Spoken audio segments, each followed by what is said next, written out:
All right. Um, so the next unit of material is all about probability and statistics, and um, it's really interesting because one of the things that you're going to see in this unit is that the idea of sets comes back, and in fact, that's one of the themes I would say of this class is how ubiquitous sets are in mathematics. So we saw sets just kind of for their own sake a couple, well, at the beginning of the last unit. And then we saw that sets are really kind of the building blocks of functions because a function is just a mapping from one set called the domain to another set called the range. And functions are very, very useful in mathematics. And one of the uses that we saw of functions was in financial applications, right? And so that's what the last unit was about. Well, so in this unit, we're going to talk about probability and statistics. And we've already covered some of the basic counting involved with probability. So we're now ready to talk about probability itself. And loosely speaking, the probability of a random phenomenon is the likelihood that that phenomenon occurs. So what we're going to do in this section is develop a formal definition for the concept of probability, and then we're going to practice applying it. So to begin with, if we want to know how likely a particular outcome is, we need to know what all of the possibilities are. So the set of all the possibilities is what we'll call the sample space, but it's really just a set, right? So anyway, in probability, an experiment is an observation of a random phenomenon. The different possible results of the experiment are called outcomes, and the set of all possible outcomes for an experiment is called a sample space. So if you're trying to tie this back to what you know about set theory, the sample space is really the same concept as the universal set from set theory. So it's sort of like the playground that we're playing with, that we're working in when it comes to probability. So let's look at some examples. So example 1 says, determine the sample space for each experiment. So we're not going to compute any probabilities yet. We're just going to practice determining what the sample space for each experiment is. So the first experiment is that we select an iPhone from a production line and determine whether it is defective. So the sample space is all of the possible outcomes of that experiment. And in this case, what we're interested in knowing is whether or not the phone is defective. So there are really only two outcomes. Either the phone is defective or it's not defective. It works, right? So that would be the sample space, which I'm going to denote with a capital S. So I'm going to say the sample space S is defective or non-defective. Okay, and that's that for that particular experiment. Let's look at another one. So part B says 3 children are born to a family. Well, that should say family, not family. Family. So 3 children are born to a family, and we note the birth order with respect to gender. Okay. So what are the possible outcomes here? So the order here is important, right? It's possible that all 3 children could be girls, right? So if I'm writing down the sample space for this, here's one way that I could denote the sample space. So it's possible that all 3 children are girls. So there's one possible outcome, girl, girl, girl. It's possible that 2 of the children are girls and one of them's a boy, and maybe it goes like this. Maybe it went boy, girl, girl, or maybe it went girl, boy, girl, or maybe it went girl, girl, boy, right? So those are 3 possible outcomes. So this is if all 3 of them are girls, this is if 2 of them are girls, and then finally there could be a scenario where they have 1 girl and 2 boys, and so maybe that would look like this: girl, boy, boy, boy, girl, boy, or boy, boy, girl. And then finally, it's possible that all three of their children could be boys, in which case it would be boy, boy, boy. So those are all of the possibilities there. So that's our sample space. Okay, those are all the different possibilities. Okay, let's do one more. This one says, we roll 2 dice and observe the pair of numbers showing up on the top faces. And we want to write out the sample space for this. So what's the sample space here?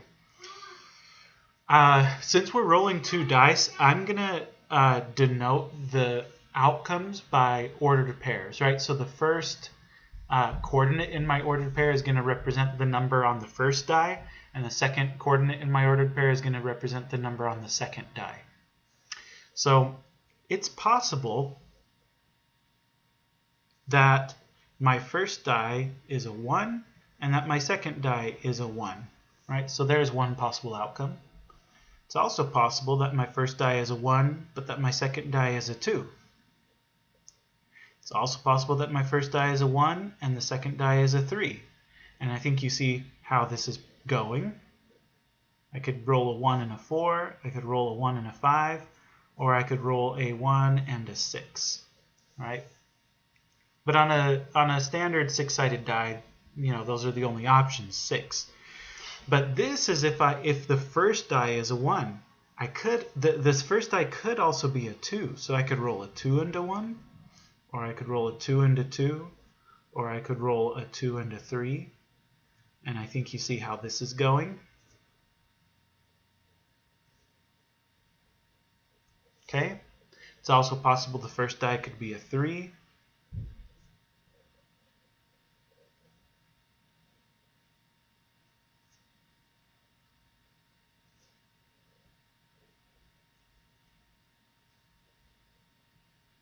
Or a 4.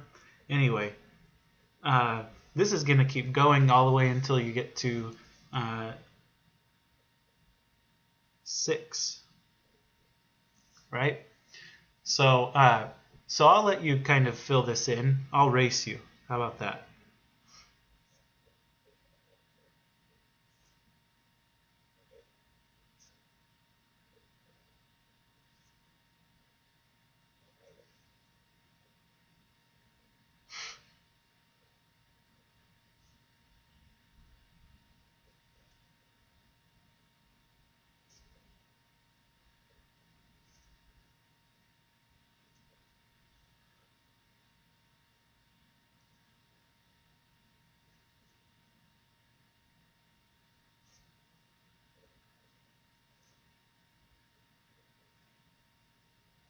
Okay, so there's my sample space for rolling 2 dice. Okay. All right, so that's the concept of the sample space. It's just all of the possible outcomes of an experiment. Okay. So, in this section, we're interested in the likelihood of a particular event occurring, right? Of a particular outcome, we'll say. So, for example, when we rolled the 2 dice, we might be interested in knowing the likelihood that the sum of the dice is 8. Ooh, okay. So let's list the ways that this could happen. So what are the possible ways that we could get 8? It might be helpful to look back at our sample space, right? So looking back at our sample space for rolling 2 dice, obviously the sum here is not 8, right? 1 plus 1 is 2. In fact, in this top row, the largest you ever get is a 7, so that's not going to work. But I do get an 8 here, 2 plus 6. I also get an 8 here, 3 plus 5. 3 plus 6 is too big, but I could do 2 plus 6, 3 plus 5, 4 plus 4. So it's down this diagonal, right? 4 plus 4, 5 plus 3, or 6 plus 2. Those are the ways that I could get 8. So I'm just going to list those on the next page. Okay, so we said we could get an 8 by rolling a 2 and a 6, by rolling a 3 and a 5, by rolling a 4 and a 4, by rolling a 5 and a 3, or by rolling a 6 and a 2. So those are all the ways that, that you could roll an 8. Those are all the possible outcomes that give you a sum of 8. Note that this set is a subset of the sample space, right? So you see the set theory kind of coming back into play here a little bit. Okay, so in probability theory, an event is a subset of the sample space, just like this. Okay? So let's practice writing down some events. Okay, so example 2 here says, write each event as the subset of a sample space. So part A says, a head occurs when we flip a single coin.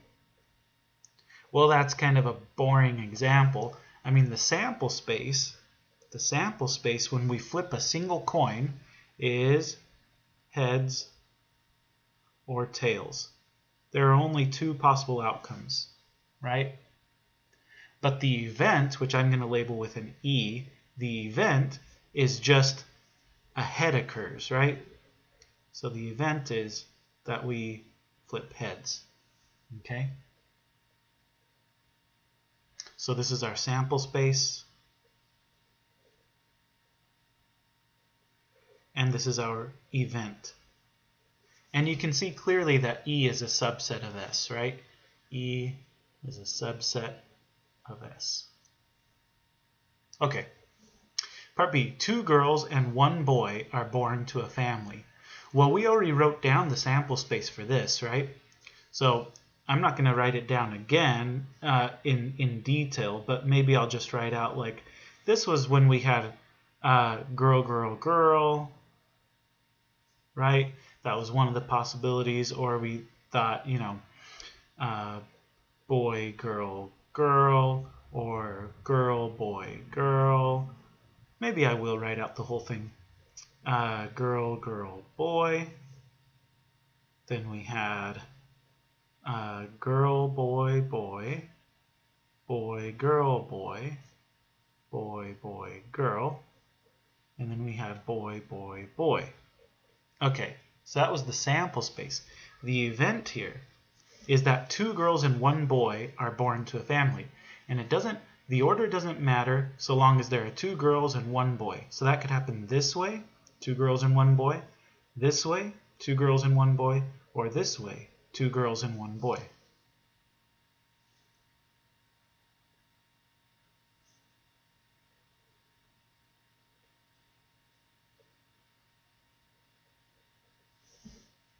Okay. All right, so there's our event, there's our sample space. And again, you can see that the event is a subset of the sample space. Okay, part C, a total of 5 occurs when we roll a pair of dice. Okay, I'm definitely not going to write the sample space here because I don't have enough room.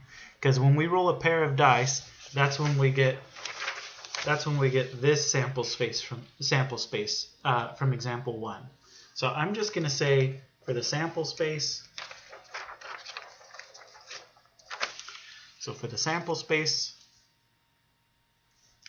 I'm going to say C example 1C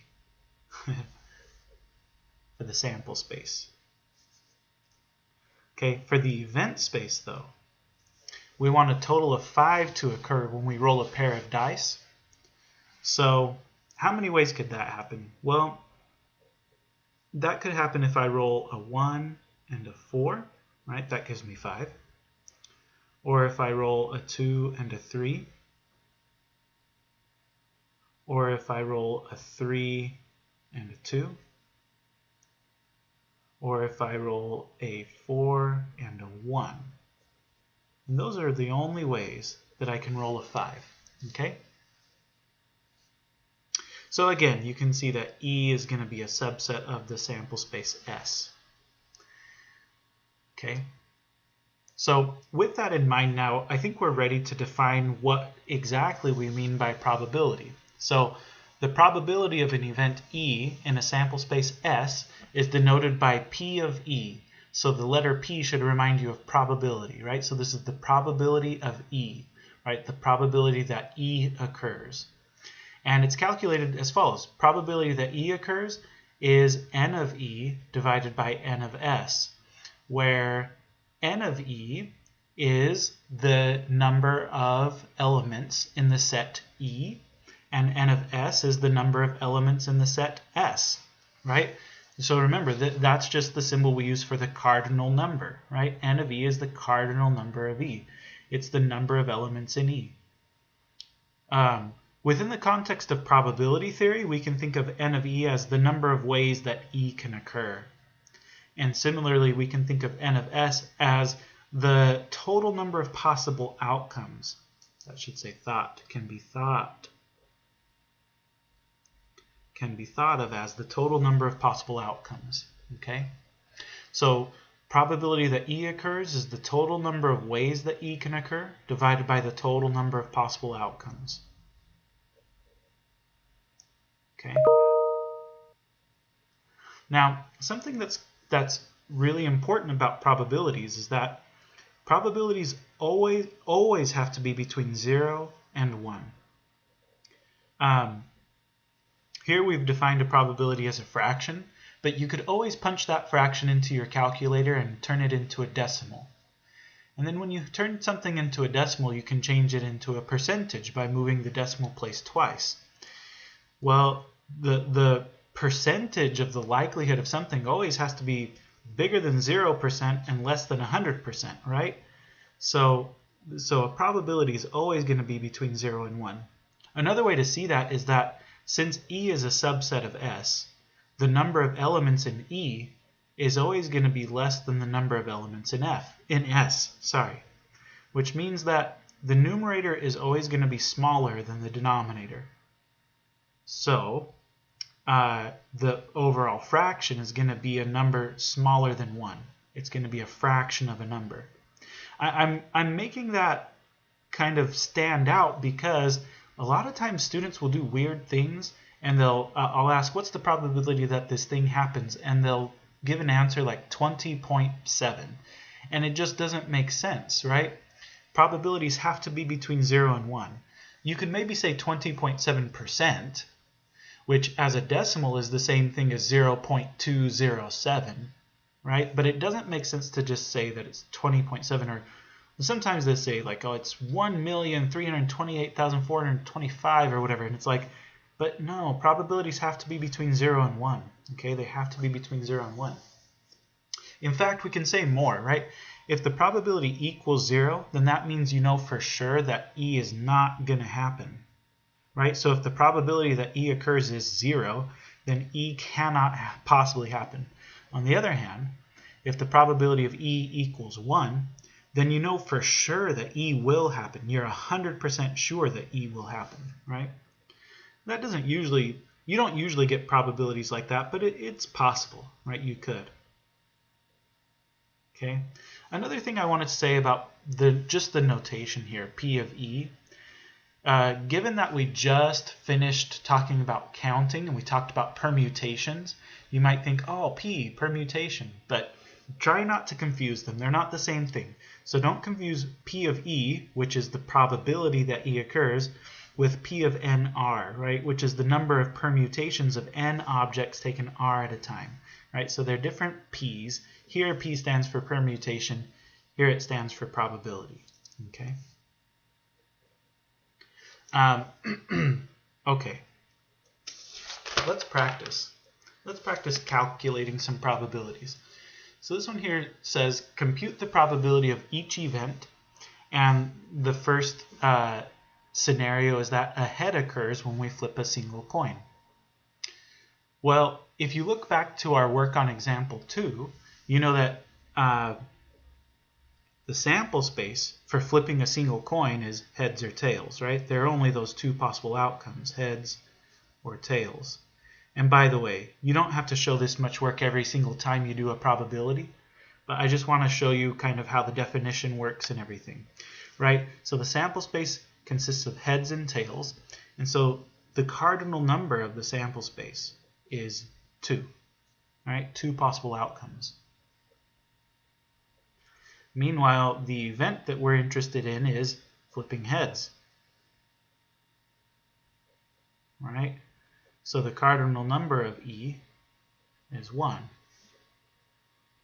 So putting that all together, then we would say, all right, so the probability that E occurs, probability of the event in question, or you could just say probability of heads in this case, since E is heads, right? The event E is, that we flip heads. But in any case, right, probability of E occurs is number of ways E can occur. In other words, the cardinal number for the set E divided by the total number of outcomes possible, right? So that would be 1/2. If you want to change it to a decimal, you could call it 0.5. If you wanted to change that decimal into a percentage, you could call it 50%, right? Any of these would be acceptable answers. Okay? So notice that our answer is between 0 and 1. And of course, this is common sense, right? You flip a coin, what's the probability you flip heads? It's a 50-50 chance, right? That you flip heads. So the probability is 50%. Okay? But this is the mathematical justification. Let's look at another one. So let's compute the probability that 2 girls and 1 boy are born to a family. Again, we've already done the footwork here. So we know that, so first of all, we can see example 2b, right? Because in example 2b, we talked about the sample space and we talked about the event, right? So we could count up the number of elements in the sample space. We have 1, 2, 3, 4, 5, 6, 7, 8. So there are 8 possible outcomes. So n of s is 8.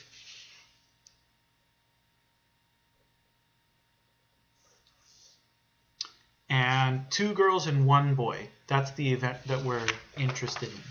So 2 girls and 1 boy, that was this event that we wrote out down here. There are 3 ways that could happen, right?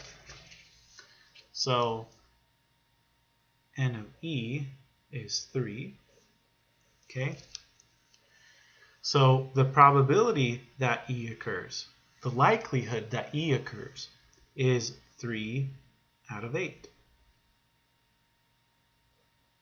Okay? And so that's all there is to that. Again, this number is smaller than 1. Right? Bigger than 0, but smaller than 1. Okay, part C. A total of 5 occurs when we roll a pair of dice. Okay, so I'm going to start to go a little bit more quickly, and I'm not going to write down the sample and event spaces. I'm just going to think of it in my head, right? So the probability that the total is 5. So what's the probability that the total is 5? Well, there were 4 ways, 1, 2, 3, 4, that we could roll a 5. Right? So it's going to be 4 out of the total number of possibilities when we roll 2 dice. Well, that was example 1C. So what's the total number of possibilities? Well, we have 1, 2, 3, 4, 5, 6 times 1, 2, 3, 4, 5, 6. So there are 36 total possibilities, right?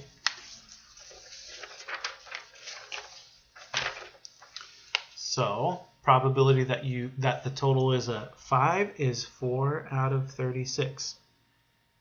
Which, if you remember how to reduce fractions, then you know that 4 goes into both of those numbers. So you can divide out a 4 and get 1/9.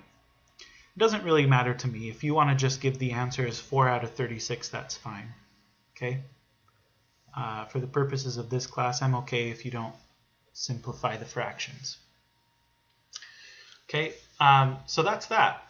That's the probability that we roll a total of 5. Okay. Very good. So one way to interpret these things is, for example, here, if you roll 2 dice 9 times, you would expect to roll a 5 once. Okay, it's not a guarantee, but that's what you would expect to happen, right? So you roll a 5 about once out of every 9 rolls, okay? So that's sort of the meaning of that probability. Okay, let's look at a few more. Okay, so number 4 says we flip 3 fair coins. What is the probability of each outcome in the sample space? What is the probability that we flip heads twice? Okay, well, in order to do this, I think we first need to write down what the sample space is. So if we're going to flip 3 fair coins, then it's possible that all 3 of them will land on heads. So I'm just going to denote that HHH. It's possible we could get 1 tails, so maybe HHT or HTH or THH.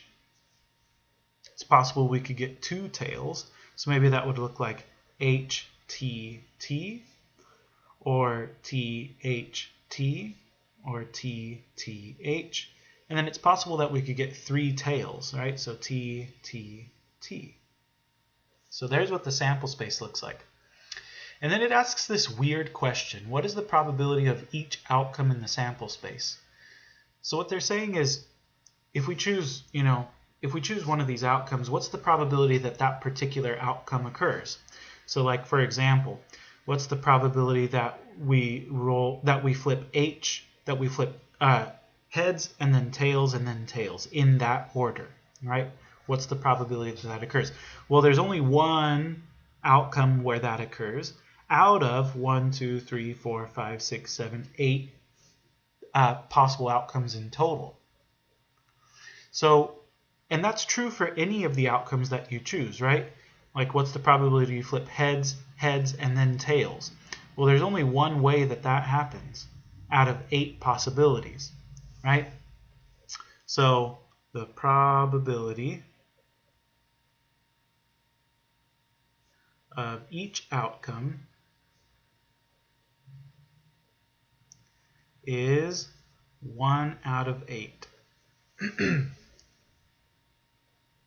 Okay, so that's the first question. What's the probability of each outcome in the sample space? Done.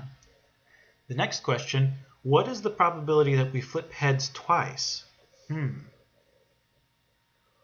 So there, it doesn't matter. The order doesn't matter. We just want to know the probability that we flip heads twice. Well, here we flipped heads 3 times, so that doesn't count. Here we flipped heads twice, and here we did, and here we did. But here we only flipped heads once, and here we didn't flip heads at all. So I think there are 3 ways that that could happen. So the probability that we flip heads twice is going to be 3 out of 8, because there are 3 ways out of 8 possible ways that that could happen, right? And that answers the second question. Okay? So that's that one. Let's look at the next one. It says, we draw a 5-card hand randomly from a standard 52-card deck. What is the probability that all 5 cards are hearts? And I'm saying, let's do this in 2 ways. Once with a slot diagram, and then we'll do it again with combinations. Okay. All right. It might be useful for us to look at a picture of a standard deck of cards again. And I just so happen to have one here. This is the same picture that we used in a previous section when we were trying to do a whole bunch of counting stuff. But this is for a problem that we haven't looked at yet. Anyway, so this is what a standard deck of cards is, right? So remember, there are 52 cards in the deck. The ranks go from ace, which is the same thing as 1, and then 2, 3, 4, 5, 6, all the way to 10. And then you have face cards, jack, queen, and king. And then you have 4 suits, hearts, clovers, diamonds, and clubs.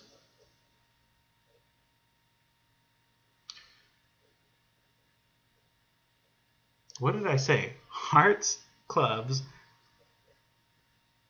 Hearts, clubs, diamonds, and spades. Goodness gracious. Anyway, but the point is you have four suits. Okay. So this is what a standard deck of cards looks like. Well, so let's see if we can answer the question, right? If I can get them both on the screen at the same time. Okay. So it says we draw a 5-card hand randomly from a standard 52-card deck. What is the probability that all 5 cards are hearts? Well, I'm going to do this with a slot diagram first. Right? So you remember slot diagrams.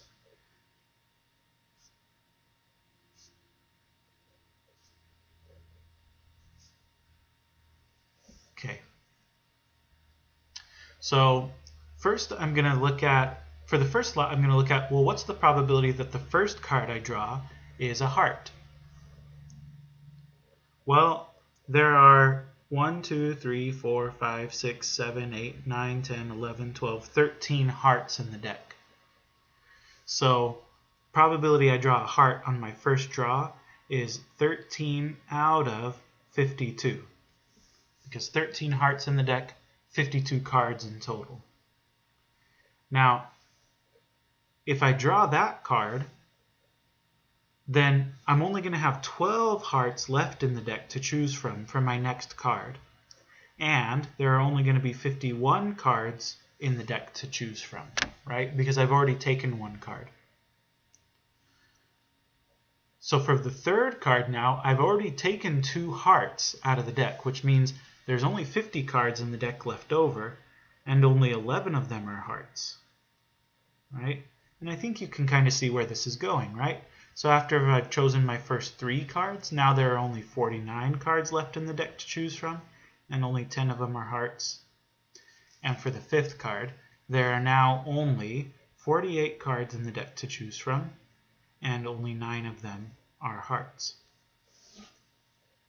So the probability that all 5 are hearts is this, okay? Which you can punch into your calculator. I'm going to do all of the numerators at the same time. 13 times 12 times 11 times 10 times 9 is 154,440. And the denominator, same thing, 52 times 51 times 50 times 49 times 48. And that's a huge number, isn't it? 311,875,200. I'm going to punch that into my calculator and see if it simplifies for me. Yeah, a little bit. So that's 33 out of 66,640. When the fractions get really big like this, it's hard for me to tell about how large that number is. So I like to change it into a decimal so I get some sense for how big it is. So so that's really small, right? So the probability that you would randomly select 5 hearts in a row is really tiny. 0.00495-ish. All right, so that's not a very large possibility, right? If you change that into a percentage, you would move the decimal twice, and you would get 0.04% chance of it happening. Like, it's just not likely to happen at all. Okay, but anyway, there's the answer. You know, any of these 3 would be good, but I think the decimal's the best because it gives you some sense for how big the number is.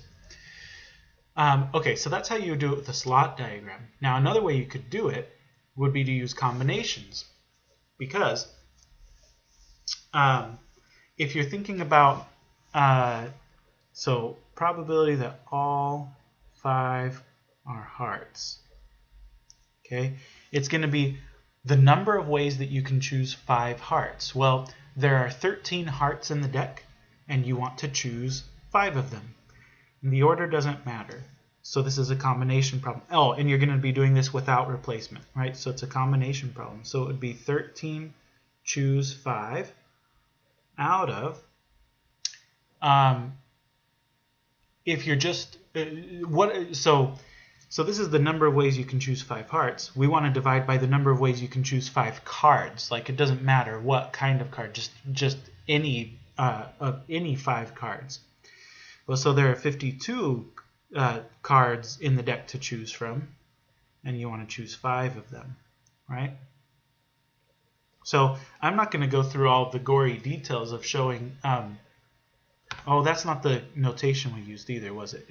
We used this notation: 13 choose 5 divided by 52 choose 5. But anyway, I'm not going to go through all the gory details with the factorials and stuff.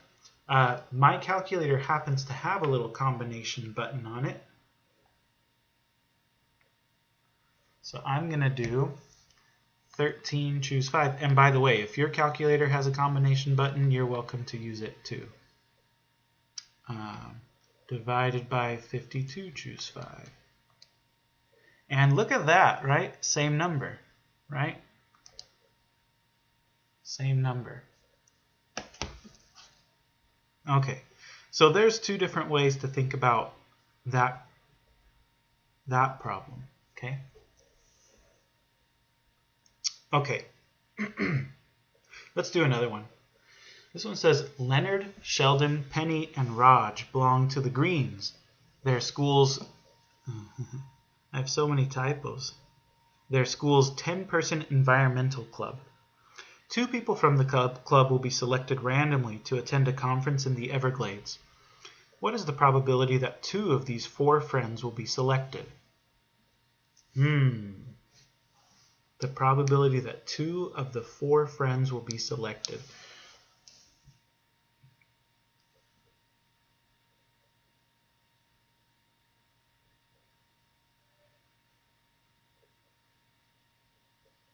Okay, so the probability that 2 friends are selected. Well, first of all, this is going to be the number of ways that you can choose the 2 friends out of the set of 4 friends, Leonard, Sheldon, Penny, and Raj. So we know that there are 4 friends to choose from, and we need to choose 2 of them. Okay? But then that's out of the 10-person environmental club. So that's out of the 10 total people, right? And we want to choose 2 to send to the conference. Okay, so this is the total number of ways that you could choose 2 of the friends. This is the total number of ways that you could choose 2 people from the club, right?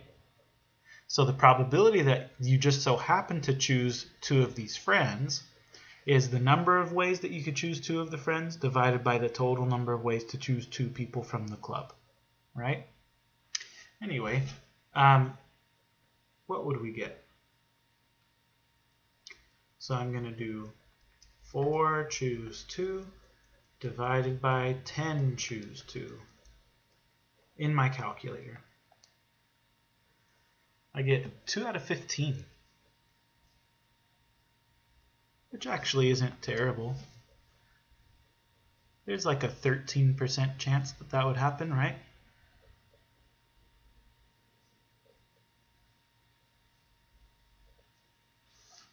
Okay, so, you know, it could happen.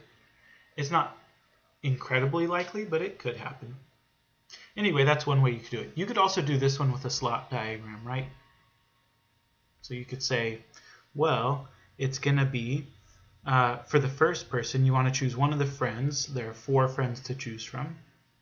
The total number of club members you have to choose from is 10. And then having chose that first person, now there are only 3 friends left to choose from and 9 members of the club left over. And yeah, if you multiply that out, you get 12 over 90, but 12 over 90 simplifies to 2/15. Right? Anyway, so 2 different ways. This was with the slot diagram, right? So 2 different ways to think about it. Okay, but you can see why we spent some time doing counting problems, because in order to compute the probability that something occurs, you have to be able to count the number of ways it can occur, and you have to be able to count the number of total possibilities, right? Okay. One more example. This one says a pharmaceutical company is testing a new flu vaccine. I should call it a COVID vaccine. Anyway, the experiment is to inject a patient with the vaccine and observe the occurrence of side effects. Assume that we perform this experiment 100 times and obtain the information in the table below. Okay, so 72 of the 100 people in the experiment didn't experience any side effects.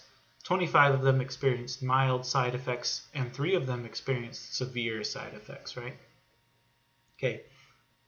Based on this information, if a physician injects a patient with this vaccine, what is the probability that the patient will develop severe side effects? So the probability that they develop severe side effects. Well, there were 3 people who experienced severe side effects out of 100 people in the survey. So the probability that you develop severe side effects is 3 out of 100, which if you change that to a decimal is 0.03. Or if you change it to a percent, that would be 3%. Okay? Any of those answers would be a good answer. All right? But yeah, so that's that one. That's all I have to say about this section.